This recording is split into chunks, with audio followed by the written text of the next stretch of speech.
I had a teacher once approach me and she said, "Katie, I'm not sure if I'm still cut out for this. I'm not sure if I have it in me." I looked at her with tears in her eyes and I asked her a simple question. I said, "Are you called to do this? Or did you call yourself?" She said, "What do you mean?" I said, "You heard me. Are you called to do this? Or did you just call yourself?" You see, you gotta know if you're called to do something or not, because your calling and your work is who you are. Your job is just what you do. And for many educators nowadays, it's just become a job. Something started out amazing. It was exactly how they thought it was going to be, and then something shifted, boom, and now they're trying to figure out what happened. The balance is thrown off and they're overwhelmed and they just don't know if they have it in them or not. And I asked them a simple question: are you called to do what you do? Or will you fold under pressure? Will you isolate yourself and find yourself sitting in a dark room wondering why you even started this in the first place? But I'll tell you, you got to change your perspective. You got to shift the way you see and think, because if you don't, then you will fall. So I tell you now, change is coming. But it first comes when you're willing to answer the question: are you called? You see, I had a lady named Miss Kay Harris that helped me when I was in college. Miss Harris wasn't a teacher, she was much more. She was actually a counselor by trade, and you could tell it was her calling.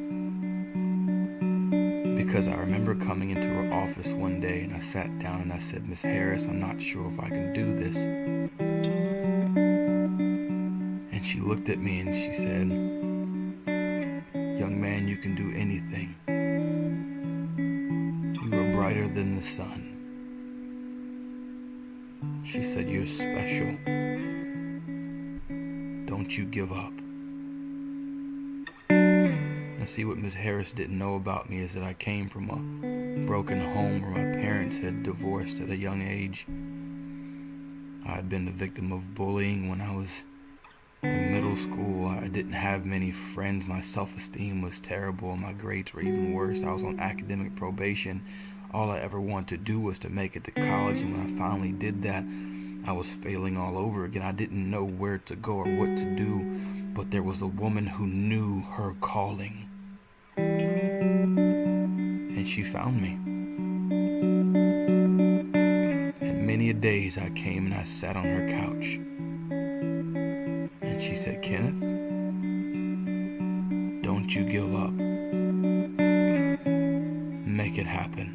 And I would say, "Yes, ma'am." And I would walk out. And I would do it. I would find a way to find a way. And I went from academic probation to the dean's list. I graduated with honors. I went on from North Carolina A&T State University to Duke University and finished out my master's there, just a few points shy of summa cum laude. In the midst of it all, I got a phone call one day. And it was the counselors, and they said, "Kenneth, have a seat." I said, "Why?" They said, "It's Miss Harris." I said, "She's been in a bad crash and she didn't make it." And my heart stopped. But all I could hear was her saying, "Kenneth, you're special. Don't you quit. You're brighter than the sun." So when I think of someone like Miss Harris, I think about all the teachers and the educators in this country and how many of them are overwhelmed and they feel as if there's nothing else they can do. But I'm telling you that if you know your calling, you cannot quit. If you know that you were assigned by God to do what you do, then you are the only one that can do how you do what you do. There's only one of you in the entire earth. You're all we have. Once you're gone, there's no one else to fill your shoes. As a matter of fact, if God desired for someone else to be like you, He would have never given you your own route to walk. You see, many educators nowadays need to remember why you started in the first place. Go back to your roots. What's your why? What was it that drew you in? What was it that pulled you and said, this is where I belong? And ask yourself what's changed.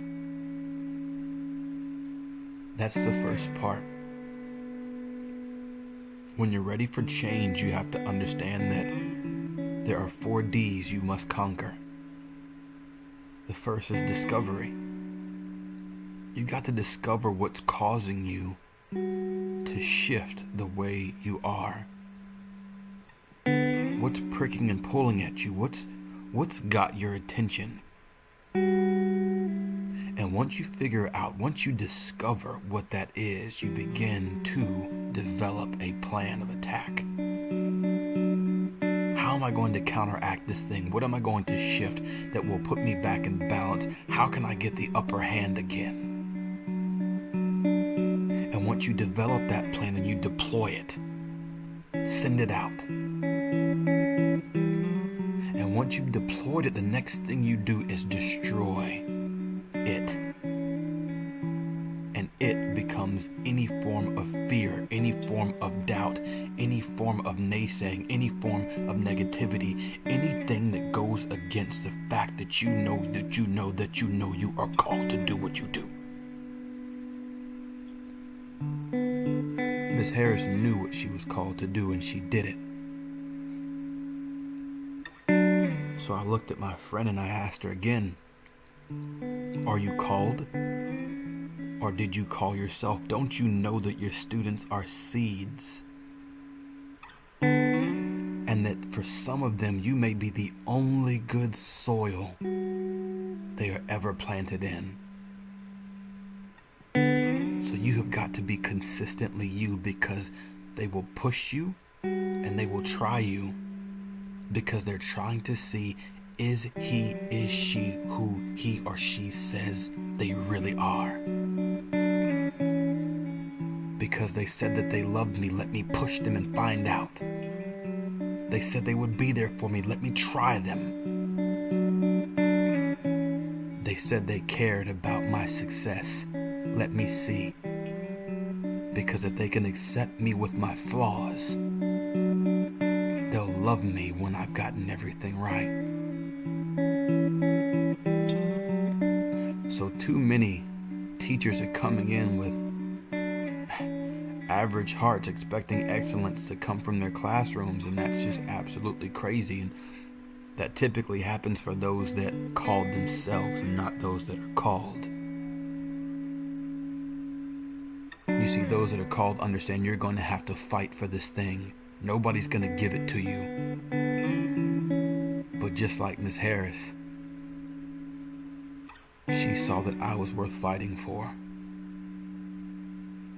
And I carry a piece of her with me every single day. With every obstacle that I overcome, I hear it in my mind. You're brighter than the sun. Don't you quit. You are special. I needed that. I needed you. You represent Miss Harris, and Miss Harris represents you. Don't you give up. You have got to be who you said you were going to be. Because there is a student somewhere. There's a young man, a young woman somewhere that's depending on you. So yes, It's tough, it's hard. It's not for everyone. But is it for you? I would say so. Why? Because opposition is an indication that something valuable is being guarded. Opposition is an indication that something valuable is being guarded. Get through your pain. Get through what you are going to do. And once you make it through your pain, you will discover something on the other side. You will be able to pull back, and you will be able to capitalize and claim a prize that someone else cannot claim because they didn't go through what you went through. That's called fulfillment. Everybody's yearning for it. You get a job because you want to be a part of something bigger than yourself. That's just fulfillment. You enter a relationship because you want to feel that unifying bond with someone else. That's just called fulfillment. How does it feel to know that your eulogy is already written? That for every one of you amazing instructors and educators and teachers out there, when your last day comes, that's just a marking point on a timeline. Because your students will come from the north, the south, the east, and the west, and they will come and they will say what you did for them. And they will carry your words, they will carry your heart, they will carry your ways, they will carry you with them for the rest of their lives. But that's only for those that are called to do what they do. So don't quit. Don't give up. Don't you give up. Don't give up. Don't you give up. We, they need you. We're with you. I'm with you. We love you.